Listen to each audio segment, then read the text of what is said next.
Still single. What a disappointment you are. My mother's voice rang out across the living room, cutting through the cheerful Christmas music like a knife. I stood there, balancing a tray of cookies. I had just pulled from the oven, feeling every pair of eyes in the room turn toward me. The familiar heat of humiliation crept up my neck.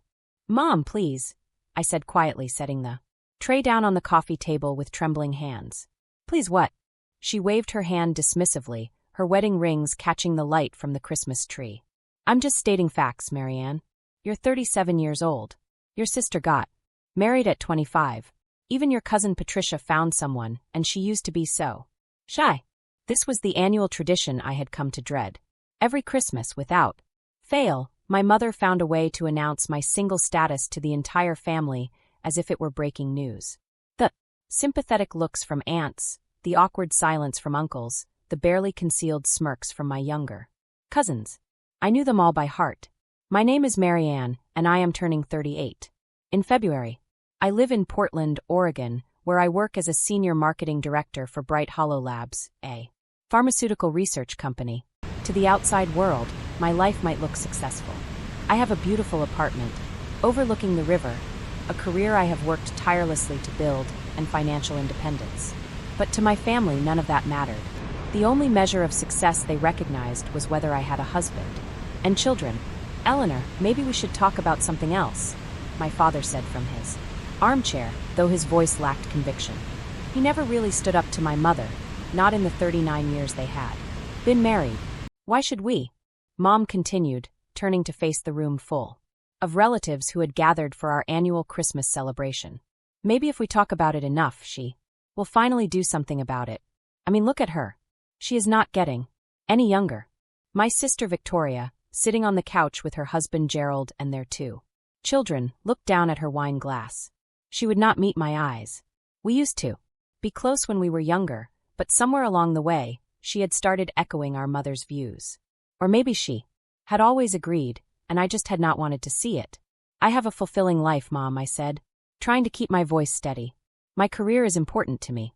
A career doesn't keep you warm at night." My mother shot back. "A career doesn't give you grandchildren. Do you know how embarrassing it is when my friends ask about you?" Oh, Marianne is still focusing on her career. I have to say they all give me those pitying looks. I felt something crack inside me, but I swallowed it down. This was not the first time, and I had learned over the years that defending myself only made things worse. Mom would just dig in harder, and the rest of the family would watch the spectacle like it was entertainment. "The ham smells wonderful," I said, desperately trying to change the subject. "Should I check on it?" "Don't change the subject," Mom said sharply. "This is important. You're wasting your life, Marianne. Those supposed business trips you take, that fancy apartment. What's it all for if you're going to end up alone?" I noticed my Uncle Robert shifting uncomfortably in his seat. My Aunt Susan was examining her fingernails with great interest. Nobody was going to help me. They never did. Maybe Marianne is happy with her choices. My father offered weakly. But Mom silenced him with a look. "Happy? How can she be happy? It's not natural to be alone at her age. I'm not trying to be cruel. I'm trying to help her see reality. The thing was, I had someone. I had been with someone for almost 3 years. But I kept that part of my life completely separate from my family. I had learned early on that bringing someone home meant subjecting them to my mother's scrutiny, her comments, her endless comparisons to Victoria's husband. It meant watching them become uncomfortable, watching the relationship strain under the weight of family expectations. So I said nothing. I let them believe I was alone, that I was the family disappointment, the career woman who had prioritized work over finding a partner. It was easier than the alternative. "I'm just saying," Mom continued, her voice taking on that martyred tone she used when she wanted everyone to know how much she suffered. "It would be nice to have something positive to tell people about my eldest daughter for once." I picked up my wine glass, my hand surprisingly steady despite the storm inside me. "I'll go check on the ham," I said, and walked toward the kitchen. Before anyone could stop me, as I stood in front of the oven pretending to adjust the temperature, I heard my mother's voice drifting from the living room. She was already talking about something else, probably detailing Victoria's latest achievements or her grandchildren's accomplishments. The moment had passed for her. For me, it would linger for weeks. I pulled out my phone and typed a quick message. The usual Christmas disaster. Call you later. The response came almost immediately. I'm sorry, love. You don't have to keep doing this to yourself. But I did. At least I thought I did. It was family after all. And despite everything, some small part of me still hoped that one day my mother would see me for who I really was, not just for what I had failed to become in her eyes. Growing up, I had always been the responsible one. While Victoria played with dolls and dreamed of wedding dresses, I buried myself in books and earned scholarships. I graduated top of my class, secured internships at prestigious companies, and built a career that I was genuinely proud of. But none of it mattered to Mom. I remembered being 25, fresh out of graduate school, excited to share my first major promotion with the family. Mom had listened politely then, immediately shifted the conversation to Victoria's new boyfriend. At least one of you has your priorities straight, she had said. That was when I started to understand. No matter what I achieved professionally, it would never count as success in my mother's eyes. Marriage and children were the only currencies that held value in her world. The worst part was not even the criticism itself. It was the way the entire family had learned to treat me as an afterthought. Christmas gifts were practical items, kitchen gadgets, office supplies, while Victoria received jewelry and sentimental keepsakes. Holiday toasts celebrated her milestones, her children's achievements, her husband's promotions. I was the garnish on the family portrait, present but not essential. I had tried bringing someone home once. Years ago. His name was Kenneth, and we had been dating for about 8 months. He was kind, intelligent, worked in finance. I thought he would be exactly the kind of man my mother would approve of. The dinner was a disaster. Mom spent the entire evening interrogating him about his career prospects, his family background, his intentions. You know, Marianne is not getting any younger, she had said at one point, as if I were livestock at auction. If you're not serious about this, it's cruel to waste her time. Kenneth had been polite throughout, but I saw the discomfort in his eyes. After that dinner, things between us changed. He became distant. Started making excuses to avoid family events. 3 months later, he ended things. Your family is a lot, he had said, and I could not even argue with him. After that, I decided to keep my personal life completely private. I dated, but I never brought anyone home. I never mentioned relationships to my family. It was easier to be the perpetually single daughter than to subject someone I cared about to my mother's particular brand of toxic concern. Then about 3 years ago, everything changed. I met someone at a pharmaceutical industry conference in Seattle. We were both speaking on the same panel about marketing strategies for breakthrough medical technologies. He was brilliant, successful, and surprisingly down to earth despite his wealth. We started talking and we had not stopped since. His name was Jonathan, and he was everything I never knew I was looking for. He was the founder and CEO of Betrayal Textiles, a company that had revolutionized sustainable fabric manufacturing. He was a self-made millionaire who still insisted on doing his own grocery shopping and cooking Sunday dinners for us in his downtown penthouse. But I kept him secret from my family. Not because I was ashamed, but because I wanted to protect what we had. I wanted one part of my life that remained untouched by my mother's judgment. One relationship that could grow without the weight of family expectations crushing it. Jonathan understood. He came from a large, loving family himself. And while they occasionally asked about meeting mine, he respected my boundaries. When you're ready, he always said, I'm not going anywhere. Occasionally, I wondered if I was being cowardly. Was I protecting our relationship, or was I protecting myself? Maybe part of me enjoyed having this secret, this proof that I was not the failure my mother believed me to be. The business trips Mom mentioned dismissively were real, but they were not always what she thought. Sometimes Jonathan and I would meet in different cities, San Francisco, Boston, New York.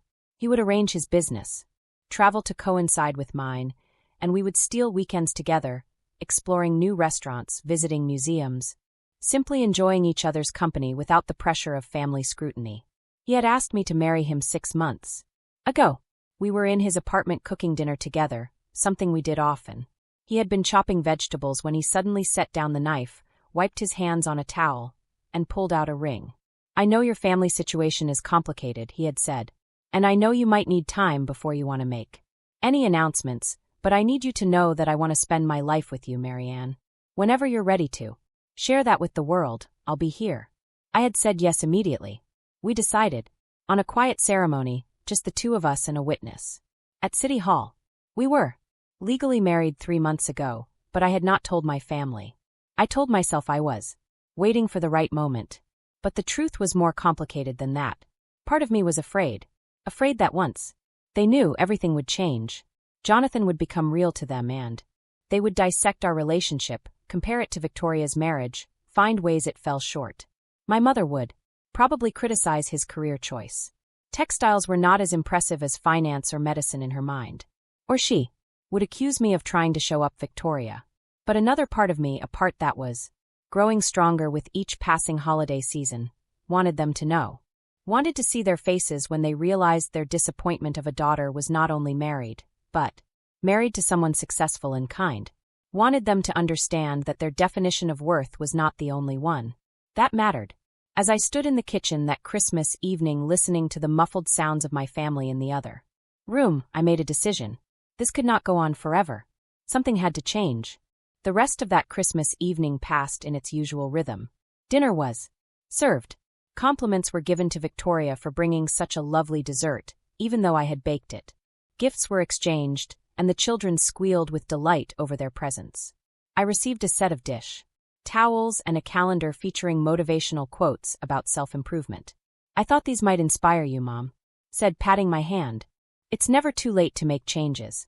I smiled and thanked her, tucking the calendar under my arm. Jonathan would find it hilarious. He had a running joke about my family's gift choices. Last year's stress relief candle was still sitting unopened on his bookshelf as a monument to their creative passive aggression. As family members started to leave, hugging and promising to see each other soon, I helped with the cleanup. Victoria cornered me in the kitchen while we were loading the dishwasher. You know Mom means well, she said. Quietly. She just worries about you. Does she? I asked, scrubbing a serving platter with more force than necessary. Because it doesn't feel like worry, Victoria. It feels like judgment. She's from a different generation. She doesn't understand the whole career woman thing. The career woman thing? I set the platter down and turned to face my sister. Is that really how you see it? Like it's a phase or a lifestyle choice rather than my actual life? Victoria sighed, looking uncomfortable. I'm just saying maybe if you tried a little harder to meet someone, she wouldn't feel the need to comment so much. There are apps now, you know. Patricia met her husband on one. I almost told her right then. Almost said, I am married. I have been married for 3 months. My husband owns a company, lives in a penthouse, and treats me like I actually matter. But something stopped me.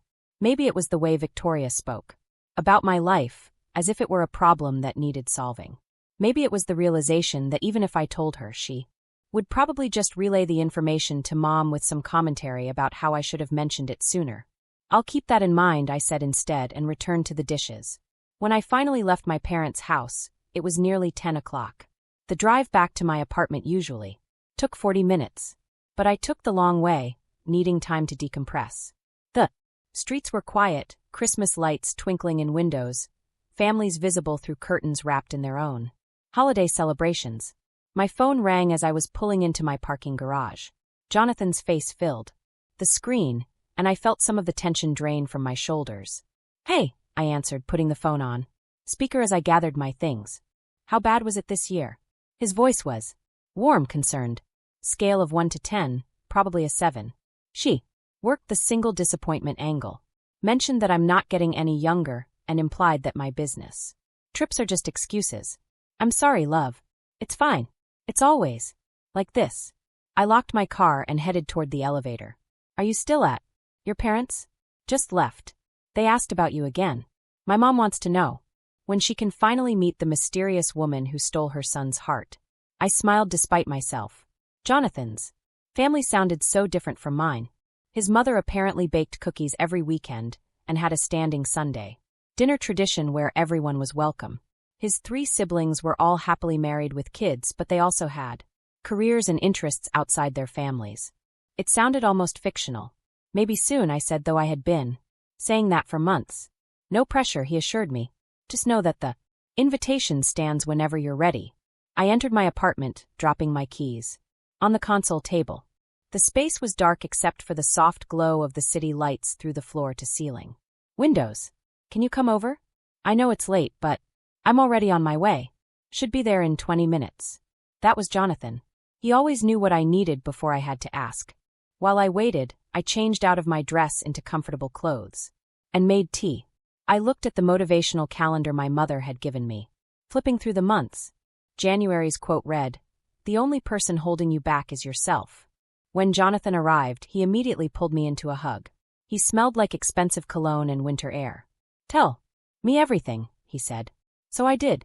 I recounted the evening in detail. Mom's announcement, the family's silence, Victoria's kitchen. Conversation. He listened without interrupting, his arms around me, occasionally pressing a kiss to my forehead. "You know this can't continue," he said, gently when I finished. "Not like this. Every time you go there, you come back hurt. They're my family. Family shouldn't make you feel like this." He pulled back to look at me. "Marianne, you are brilliant, successful, kind, and so much more than they give you credit for. The fact that they can't see that is their loss, not your failure. I know, logically I know that, but emotionally it still hurts." I nodded, feeling tears prick my eyes. Every single time I tell myself I won't let it get to me. And every single time I end up feeling exactly like I did when I was 16, and Mom compared me to the neighbor's daughter who was engaged. Jonathan was quiet for a moment, then said, "What if this year was different?" "What do you mean? What if next Christmas, when she starts in on the disappointment routine, you had something to say back? Something that would change the entire conversation?" I looked at him, seeing the wheels turning in his mind. "Like what?" "Like introducing them to your husband. Like showing them that their idea of your life is completely wrong. Like finally standing up for yourself in a way they can't ignore." The idea sent a thrill of fear and excitement through me. "That's almost a year away. A lot could happen between now and then. Or nothing could happen." He countered. "You could spend another year hiding, another year letting them believe their narrative about you, or you could decide that next Christmas is going to be different." The months after that Christmas conversation with Jonathan were strange. Part of me wanted to rush home and announce everything immediately, to shatter their misconceptions right away. But another part, the part that had learned to be cautious to protect myself, held back. I told myself I was being strategic, waiting for the right moment. But really I was scared. January came and went. February brought my 38th birthday, which my family acknowledged with a text message from Victoria and a card from my parents that arrived 3 days late. "Hope this year brings you what you're looking for," my mother had written inside. The implication was clear.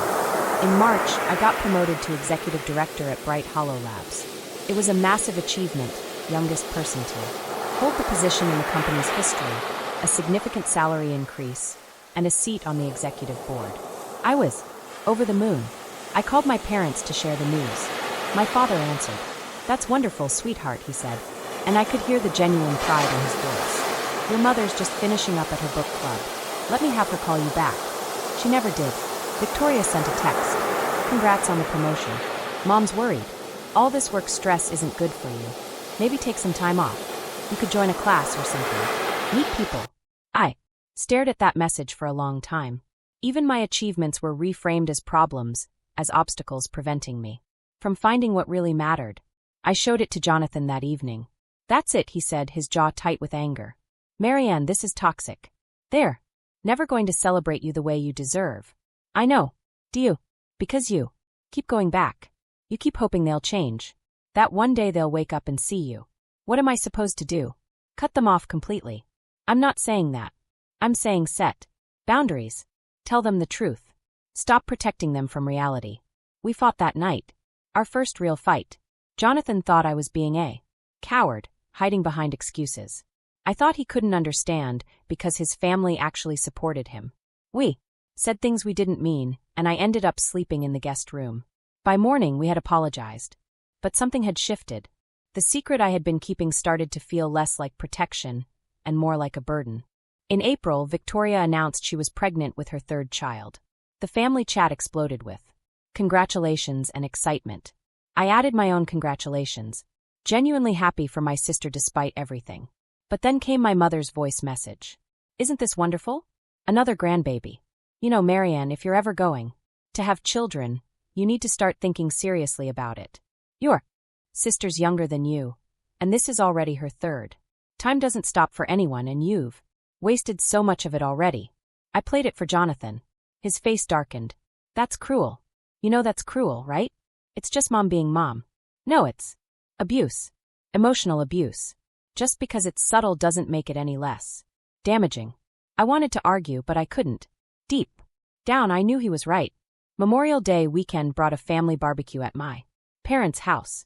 Jonathan had a business trip to Denver, so I went alone. I almost made an excuse not to go, but some stubborn part of me still felt obligated. The barbecue was in full swing when I arrived. Victoria was there with her husband and kids. My Uncle Robert and Aunt Susan, various cousins. Everyone seemed relaxed and happy, drinking beer and wine, kids running around the yard. There she is, my mother announced when she saw me, our career woman finally gracing us with her presence. Hi, Mom. I set down the potato salad I had brought, which I knew would be ignored in favor of whatever Victoria had made. You look tired, Mom said, studying my face critically. Are you sleeping? Enough. You work too hard. No wonder you can't find time for a personal life. I had actually been sleeping quite well, thank you very much. In fact, I had spent the previous weekend at Jonathan's family beach house where his mother had insisted on teaching me her famous pancake recipe, and his father had asked detailed questions about my work because he found it genuinely interesting. But I said nothing. I just smiled and nodded and headed toward the drinks table. That was when I overheard it. Victoria and my mother were standing near the grill, talking in voices they thought were quiet enough. I worry about her. Mom was saying, I really do. At this point, I think she's given up. She'll never find anyone now. Maybe she doesn't want to, Victoria offered. Maybe she's just focused on work. That's not a life, Victoria. That's an excuse. I see women like her. All the time, career-obsessed, pushing everyone away, and then they wake up at 50 and realize they're completely alone. I've tried to help her, but she's stubborn. Always has been. What if she is happy, though? She's not. She can't be. It's not natural. I'm her mother. I know these things. She probably cries herself to sleep every night in that empty apartment. I stood there, potato salad in hand, listening to my mother describe a life that wasn't mine. Listening to her reduced me to a cautionary tale. A warning about what happens to women who make the wrong choices. The worst part was Victoria's response. I guess you're right. It is. Kind of sad. Something inside me cracked. Not broke, just cracked like a fault line forming in bedrock. I had spent years accepting their narrative, letting them define me, believing that maybe if I was just patient enough, understanding enough, they would eventually see me clearly. But they didn't want to see me. They wanted to see their version of me. The disappointment, the warning, the example of what not to do. I set down the potato salad, grabbed my keys, and walked out. Nobody even noticed I was leaving. In my car, I sat in my parents' driveway and called Jonathan. Hey, how's the barbecue? He answered. I need you to clear your schedule for next Christmas. There was a pause. Okay, what's going on? I'm done. I'm done letting them define me. I'm done being their disappointment. You were right. Next Christmas is going to be different. What do you want to do? I want to walk into that house with you. I want to introduce you as my husband. I want to watch their faces when they realize how wrong they've been about me. Are you sure? This is a big step. I've never been more sure of anything. They get to spend one more Christmas thinking I'm alone, thinking I'm miserable, thinking they know my life. And then we're going to show them exactly how wrong they are. Jonathan was quiet for a moment, then said, I'm proud of you, Marianne. I started the car and drove away from my parents' house, feeling lighter than I had in years. I wasn't running away anymore. I was making a choice. The rest of the year became about preparation, though I didn't think of it that way at the time. I threw myself into work, achieving goals I had set years ago. The promotion gave me more visibility in the pharmaceutical industry, and I started getting invitations to speak at conferences, to contribute to publications. Jonathan and I also started building something together. He had been toying with an idea for a sustainable textile line specifically for medical facilities, fabrics that were both environmentally friendly and met strict healthcare standards. My knowledge of the pharmaceutical world and his expertise in textiles created a natural synergy. We spent evenings sketching out business plans, weekends visiting manufacturing facilities, building something that was ours together. His family embraced me completely.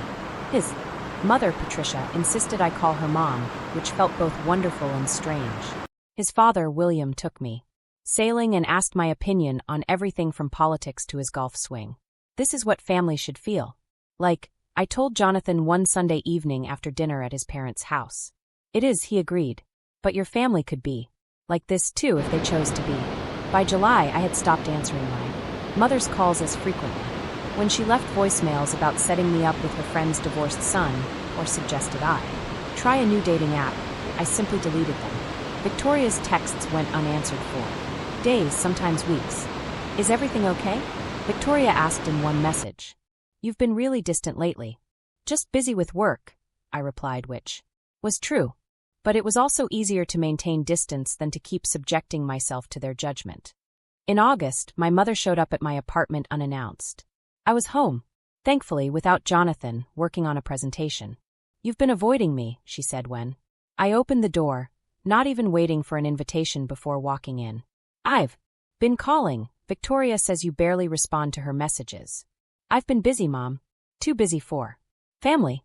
She looked around my apartment with critical eyes, the same way she always had. This place is so cold. No personal touches. Don't you want it to feel like a home? Actually, Jonathan's toothbrush was in the bathroom, his favorite coffee in the kitchen, his books on the nightstand. But I had hidden all evidence before answering the door. Some automatic instinct kicking in. It's fine for me, I said. That's the problem, Marianne. You've settled for fine. You've settled for this half-life.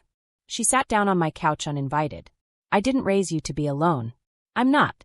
I started then stopped. This wasn't the time. I had a plan for Christmas. I'm happy, Mom. Why can't that be enough? Because you're lying to yourself. I'm your mother. I know you. This independence act, this career focus, it's all just a way to avoid admitting that you've failed at what really matters. The words hit harder than I expected. Failed. That was the word she had been dancing around for years, but she had finally said it outright. I think you should go, I said quietly. Don't you dare dismiss me. I came here because I care about you. Because someone needs to tell you the truth. You're running out of time, Marianne. Soon it's going to be too late for marriage, for children, for any of it. Is that really what you want? To end up alone? I said you should go. She stood up, gathering her purse with exaggerated dignity. Fine, push everyone away. That's what you're good at. But don't come crying to me in 10 years when you finally wake up and realize what you've thrown away. After she left, I called Jonathan. I was shaking. She actually said that. His voice was tight with controlled anger. She said you'd failed. She said worse. This isn't new, Jonathan, but it keeps happening. Marianne, I hate seeing you like this. You deserve so much better. I know. That's why I'm doing this. That's why Christmas is going to be different. But something had shifted after that visit. My mother's words burrowed into my brain, creating doubt where I thought I had built certainty. What if they were right? What if I had wasted my time? No, I knew that wasn't true. I had Jonathan. I had my career. I had a life. If I had built with intention and purpose. Still, the doubt lingered. In September, Victoria called, her voice excited. I have news. Gerald got offered a position in Seattle. We're moving in November. Can you believe it? I was genuinely happy for her. That's wonderful, Victoria. Congratulations. Mom's devastated. Of course, she's going to lose daily contact with the grandkids, but it's such a great opportunity. She paused. She mentioned you two had a fight. She came to my apartment, uninvited, and insulted my life choices. I asked her to leave. Marianne, she's just worried about you. Why does everyone keep saying that? Her worry looks a lot like cruelty. Victoria, that's not fair. She loves you, does she? Because I'm not sure what love looks like to you all, but it shouldn't feel like this. Victoria was quiet for a moment. Maybe you're right to keep your distance. I wish things were different. I wish we could all get along. Me too, I said. And I meant it. But I was beginning to understand that getting along meant accepting their version of reality, and I wasn't willing to do that anymore. October brought an unexpected complication. My father had a heart attack, not severe, but serious enough to require hospitalization and lifestyle changes. I rushed to the hospital where I found my mother in the waiting room, her face pale and drawn. He's stable, she said. When she saw me, they said it was mild, but he has to make changes. Diet, exercise, stress. I sat next to her and for a moment we We're just two women worried about someone we loved. No judgment, no criticism, just shared concern. I'm glad you're here, she said quietly. Victoria is trying to get a flight, but with the move and everything. I'm here, Mom. She looked at me. Really looked at me for the first time in years. You've always been here, haven't you? Even when she stopped seeming to struggle with words. I haven't always been fair to you, Marianne. My heart jumped. Was this it? Was this the moment of recognition I had been waiting for? But then she continued. I push because I care. Because I see you wasting your potential. Your father had a heart attack, Marianne. What if something happens to us and you're all alone? Who will take care of you? And just like that, the moment passed. The concern wasn't about what she had done to me. It was still about what I had failed to become. Dad's going to be fine, I said, standing up. I'll stay until Victoria gets here, but then I need to get back to work. Of course. Work. She said it like a curse. I stepped into the hallway and texted Jonathan. Christmas can't come soon enough. I need them to see. I need them to understand. His response was immediate. They will. I promise they will. November was chaos. Victoria's move to Seattle was complicated by the fact that she was now 7 months pregnant. I helped where I could, which meant listening to my mother's constant complaints about being abandoned by her favorite daughter. First you pull away. Now Victoria is moving across the country, she said during one particularly dramatic phone call. Soon I'll have no daughters at all. I'm right here, Mom. Are you? Because it doesn't feel like it. You're so wrapped up in that job of yours. Do you even know what's happening in this family anymore? I could have told her that I knew Dad's cholesterol numbers, that I had researched heart-healthy recipes and sent them to her, that I had been checking in regularly despite her constant criticism. But I didn't. I was saving my energy for Christmas. Jonathan and I spent Thanksgiving with his family at their estate in wine country. It was my first major holiday with them, and the contrast to my own family gatherings was stark. His mother taught me how to make her grandmother's stuffing recipe. His father insisted on teaching me about wine pairings, though. I suspected he just enjoyed having a new audience. His siblings, Thomas, Jessica, and Sophie, welcomed me like I had always been part of the family. Mom's been waiting for Jonathan to settle down, Jessica confided while we were setting the table. She was starting to think he was married to his company. But then he met you and suddenly he had time for family dinners. For holidays. You're good for him. He's good for me too, I said, meaning it completely. That Thanksgiving dinner was everything a family gathering should be.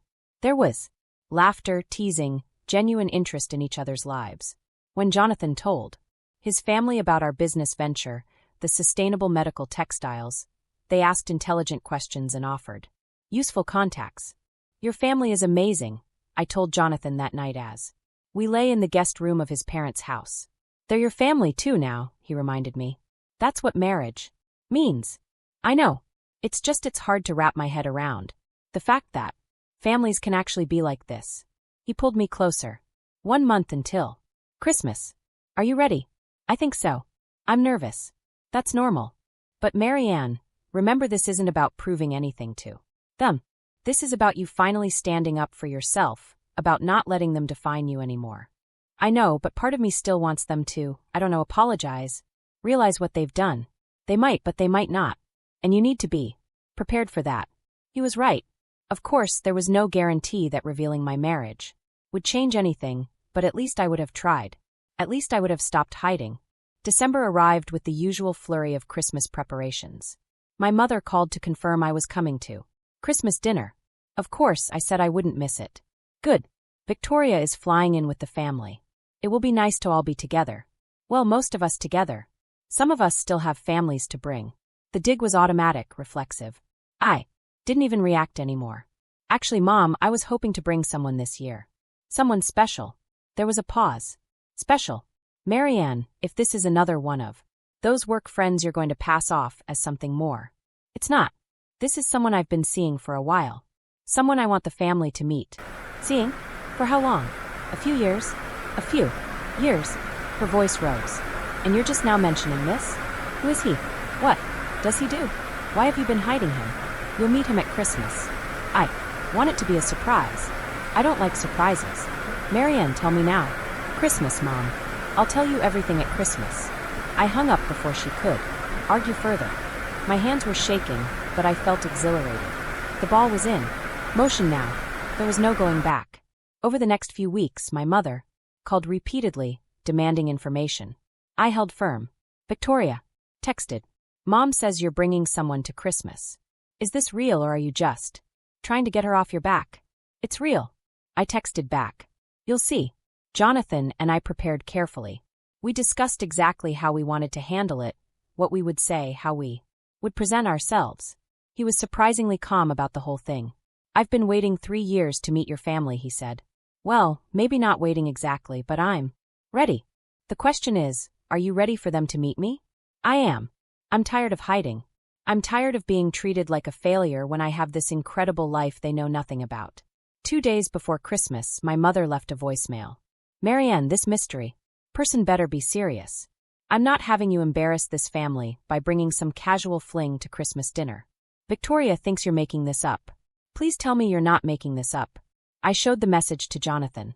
He shook his head in disbelief. Even now, she assumes the worst about you. That's kind of the point of all this, isn't it? To show her how wrong she's been. Christmas Eve arrived. Jonathan and I were at his penthouse having a quiet evening before the chaos of the next day. He had surprised me with an early gift, a stunning necklace with a pendant. That matched my wedding ring. For tomorrow, he said, fastening it around my neck. So when they see it, they'll understand just how committed we are to each other. I looked at myself in the mirror. The necklace was beautiful. Expensive, understated, but elegant. Exactly my style. Thank you. You didn't have to. I wanted to. Marianne, I'm proud to be your husband. I want everyone to know it, including your family. That night I barely slept. I kept imagining the moment, walking through the door with Jonathan, seeing their faces, making the announcement. In some versions, my mother was shocked into silence, forced to confront her own assumptions. In others, she tried to find fault even with this, some way to diminish my happiness. By morning, I was exhausted but determined. Jonathan made coffee and breakfast, his usual calm presence steadying my nerves. Ready? He asked as we prepared to leave. I looked at him. This man who had chosen me, who saw me clearly, who never once made me feel like I wasn't enough. Ready? We drove to my parents' house in his car, a sleek electric vehicle that whispered wealth without shouting it. As we pulled into the familiar driveway, I saw Victoria's rental car already there. This is it, I said. Jonathan took my hand. Whatever happens, we face it together. We walked to the door and I could hear voices inside, the familiar sounds of Christmas at my parents' house. For a moment, I hesitated. Then I thought about every dismissive comment, every disappointed look, every time I had been made to feel less than. I thought about the life I had built, the love I had found, the person I had become despite their lack of support. I rang the doorbell. My mother opened the door, her face already arranged in that expression I knew so well. Half disappointment, half martyrdom. But when she saw Jonathan standing beside me, her expression shifted to confusion. Marianne, she said, her eyes darting between us. You're late. Everyone's already here. Sorry, Mom. Traffic. I stepped inside, Jonathan's hand warm in mine. I'd like you to meet someone very special to me. The living room fell quiet. Victoria was on the couch with Gerald and their kids. My father sat in his usual chair, looking healthier than he had in months. Uncle Robert and Aunt Susan were by the fireplace. All eyes turned to us. Everyone, I said, my voice steady despite my racing heart. This is Jonathan. Jonathan extended his hand to my mother with an easy smile. It's wonderful to finally meet you. Marianne has told me so much about her family. My mother took his hand automatically, still processing. We didn't know Marianne was bringing anyone. I mentioned it, I said. I wanted it to be a surprise. Well, it certainly is that, my father said, standing up with some effort. He shook Jonathan's hand, studying him with open curiosity. Nice to meet you, young man. How long have you and my daughter been seeing each other? 3 years, Jonathan said easily. Though it feels like I've known her my whole life. The room went utterly silent. I could see my mother's face cycling through emotions. Shock, confusion, and something that might have been anger.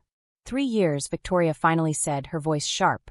You've been with someone for 3 years and never mentioned it. I wanted to keep it private, I said. I wanted something that was just mine, something that wasn't subject to family scrutiny. Family scrutiny? My mother's voice rose. We're your family, Marianne. Your Supposed to share these things with us. 3 years? What kind of person hides a relationship for 3 years? The kind who's been criticized and judged her entire life, I said quietly. The kind who's been called a disappointment every Christmas. The kind who's been treated like a failure for choosing a different path. Jonathan's hand tightened around mine, a silent show of support. That's not fair. My mother said, I've only ever wanted what's best for you. No, Mom. You've wanted what you think is best for me. There's a difference. My father cleared his throat.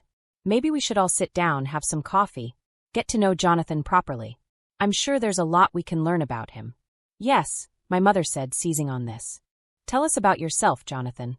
What do you do? I'm in textiles, Jonathan said. I founded a company called Verdale Textiles about 15 years ago. We specialize in sustainable fabric manufacturing. Textiles? My mother repeated, and I could hear the dismissal in her voice. That must be interesting. And where did you go to school? Stanford for undergrad, MIT for my MBA. That gave her pause. Oh, well, that's impressive. And your family, what do they do? My father was a civil engineer, retired now. My mother was a teacher. I have 3 siblings, an architect, a pediatrician, and a corporate lawyer. I watched as my mother processed this information, trying to find some flaw, some reason to be unimpressed. But Jonathan's credentials were impeccable, his family respectable. She couldn't dismiss him the way she had probably hoped to. Victoria spoke up, her voice cautious. How did you two meet? At a pharmaceutical conference in Seattle, Jonathan said. We were both speaking on the same panel. Your sister was brilliant. She still is. I knew. Immediately I wanted to get to know her better. A conference? My mother said. How romantic. The sarcasm wasn't lost on anyone, but before I could respond, Jonathan did. Actually, it was romantic. We spent the whole evening talking, sharing our ideas and dreams. I've never met anyone as intelligent, driven, and genuine as Marianne. She challenged me, inspired me, made me want to be better. He looked at me, his expression so full of love that my throat tightened. Falling in love with her was the easiest thing I've ever done. The room was quiet again, but this time the silence felt different. My father was smiling slightly. Even Victoria looked touched, but my mother's face had hardened. And you've been dating for 3 years, she said. Are you planning to get married? Or is this another one of those modern arrangements where people just live together indefinitely? This was it. The moment I had been planning for months. Actually, Mom, I said, reaching up to touch the necklace Jonathan had given me. We need to tell you something else. I took a deep breath, feeling Jonathan's steadying presence beside me. We're already married. We got married 3 months ago. The explosion was immediate. Married? My mother's voice was nearly a shriek. You got married and didn't tell us. You didn't invite your own family to your wedding. We had a small ceremony, I said. Just the 2 of us and a witness. It was what we wanted. What you wanted? My mother stood up, her face flushed. What about what we wanted? What about family tradition? Victoria had a beautiful wedding with all of us there. But you sneak off and get married in secret like you're ashamed of us. I wasn't ashamed of you, Mom. I was protecting myself and protecting Jonathan from the way you treat me. The way I treat you, I've done nothing but care about you, worry about you. You've done nothing but criticize me. The words burst out of me. Years of restraint, finally breaking. Every holiday, every phone call, every interaction has been about how I'm not good enough, how I'm a disappointment, how I'm wasting my life. Do you have any idea what that feels like? To never be enough for your own mother? I was trying to help you by calling me a disappointment every Christmas. By telling me I'd failed. By showing up at my apartment to tell me I was living a half-life. I was shaking now, but I couldn't stop. You've spent years making me feel worthless because I didn't follow the exact path you wanted. Because I chose my career, because I didn't get married at 25. Because I dared to want something different than what you planned for me. Victoria stood up. Marianne, maybe. You're being a bit, don't, I said, turning to my sister. Don't tell me I'm being unfair. You've watched this happen for years and said nothing. You've participated in it. Every time Mom criticized me and you stayed silent. Every time you echoed her concerns about my choices, you were part of it too. I was worried about you, Victoria said. But her voice lacked conviction. Were you? Or were you just comfortable being the good daughter, the one who did everything right? It was easier to let Mom focus on my failures than to risk her turning that criticism on you. My father finally spoke, his voice tired. Girls, please. It's Christmas. No, Dad. I looked at him. This man who had never once stood up for me. You don't get to play peacemaker now. You've had 37 years to tell Mom she was wrong. To defend me, to show me that you saw value in who I am. But you never did. You just sat there and let it happen. That's not fair, he said weakly. I was trying to keep the peace by sacrificing me, by letting her treat me like a failure while you said nothing. Jonathan had been quiet through all of this, but now he stepped forward. I think what Marianne is trying to say is that she's built an incredible life. She's an executive director at a major pharmaceutical company. She's brilliant at what she does. She's kind, generous, and strong. And she's done all of this despite the fact that her own family refused to see her worth. We see her worth, my mother said. But it sounded hollow. Do you? Jonathan's voice was calm but firm. Because from what I've observed, you've spent years trying to convince her she's worthless without a husband and children. You've dismissed her achievements, ignored her successes, and made every holiday about what she lacks rather than what she's accomplished. We don't need a stranger telling us about our own daughter. My mother snapped. I'm not a stranger. I'm her husband, and I see her clearly, something you've apparently never been able to do. How dare you? No, Mom. I interrupted. How dare you? How dare you treat me like a disappointment when I've done nothing but work hard and build a good life? How dare you make me feel ashamed for choosing a different path? I never made you feel ashamed. You called me a single disappointment every Christmas. You told me I'd failed. You said I was wasting my life, that I was living a half-life, that I'd end up alone and miserable. Do you even hear yourself? Do you understand what you've done? My mother's face was red now, but I couldn't tell if it was from anger or something else. I was trying to protect you. I didn't want you to end up alone. But I'm not alone. I have Jonathan. I have a career. I have a life that makes me happy. The only thing that makes me unhappy is coming here and being treated like I'm broken. Victoria's daughter, my niece Emma, started crying. The little girl had been sitting quietly, but the shouting had frightened her. Victoria picked her up. Christmas. I didn't ruin it, Victoria. This has been ruined for years.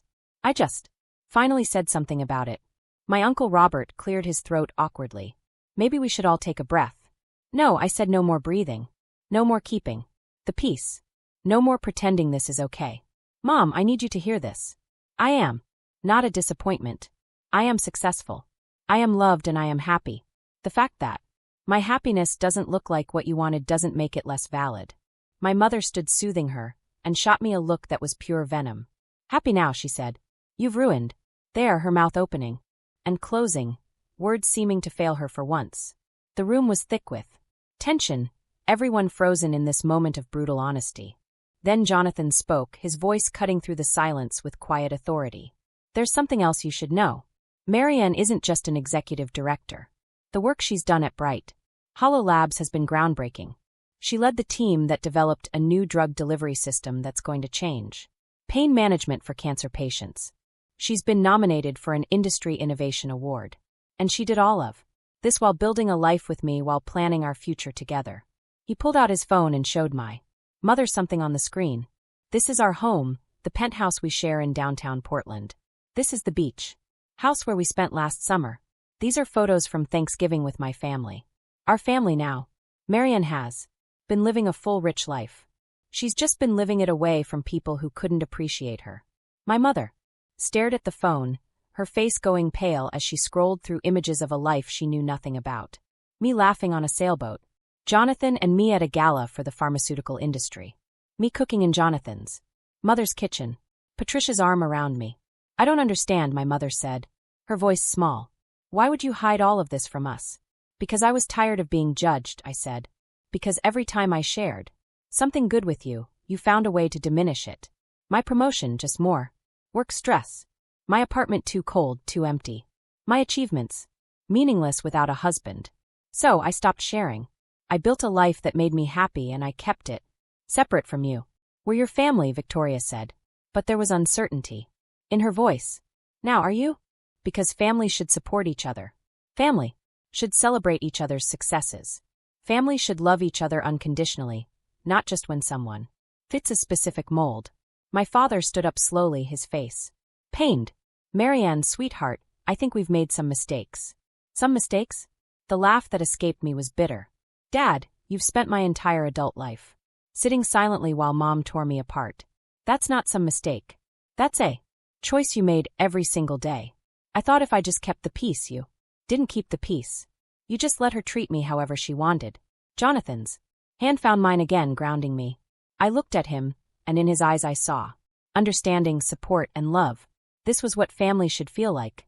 This was what I deserved. I turned back to my mother. I'm not asking for an apology, Mom. I don't think you're capable of giving me one that means anything. But I am done pretending this is normal. I'm done accepting your treatment as if it's love. I'm done being your cautionary tale. Marianne, my mother started, but I held up my hand. I'm done, I repeated. Jonathan and I are leaving. We have plans with his family. People who actually want to spend time with me.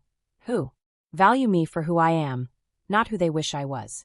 You can't just leave, my mother said. And now I heard it. Panic. It's Christmas. Family is together on Christmas. Then maybe you should have treated me like family, I said quietly. I walked toward the door, Jonathan beside me.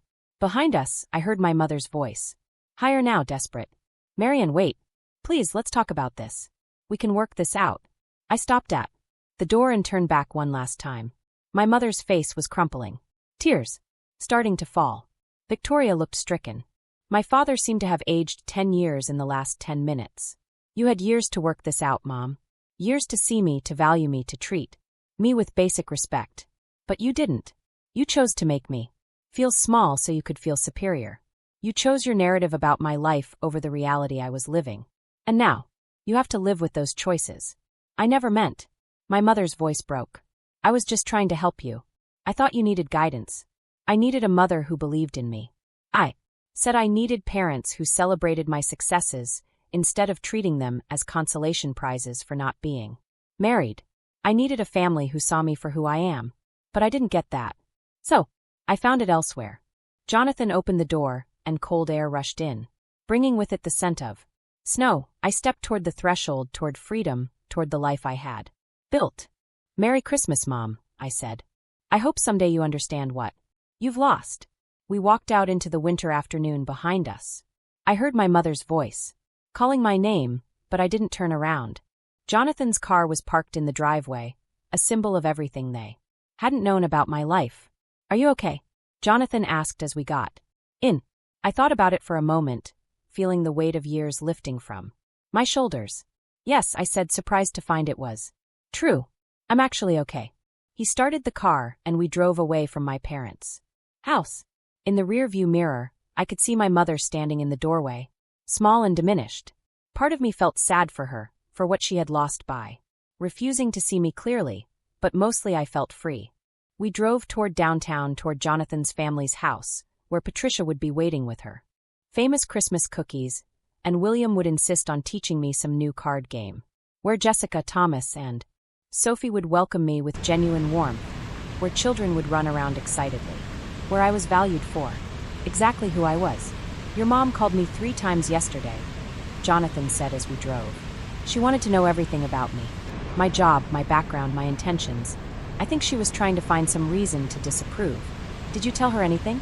I told her I loved her daughter, and that was all she needed to know. He glanced at me. Do you think they'll reach out again? Probably, but it will be different now. They can't pretend they don't know. They can't keep treating me like a disappointment when they know the truth. And if they do, then I have a family that actually wants me. Your family. Our family. We pulled up to his parents' house where lights twinkled in every window, and I could see figures moving inside, preparing for celebration. This was where I belong now. Not because they were perfect, but because they had made room for me exactly as I was. In the weeks that followed, my mother tried to reach out repeatedly, text messages apologizing, but also defending her actions, explaining she had only wanted the best for me. Victoria called once, saying I had been too harsh, that Mom was hurt. But underneath it all, I heard what they weren't saying. They were shocked to learn they had been wrong about me, and they didn't quite know how to process that. My father sent a letter. A month later. In it, he admitted he had been a coward, that he should have stood up for me, that he was proud of what I had accomplished. It was the first time he had ever told me that. And though it was too late to undo the damage, it was something. Eventually, my parents lost their role as the family authorities. Other relatives who had witnessed that Christmas confrontation through Victoria's reports began to question the narrative they had accepted for years. Uncle Robert reached out to apologize for his silence. Cousins who had barely spoken to me started commenting on my professional achievements on social media, as if they had supported me all along. My mother's health declined after that Christmas.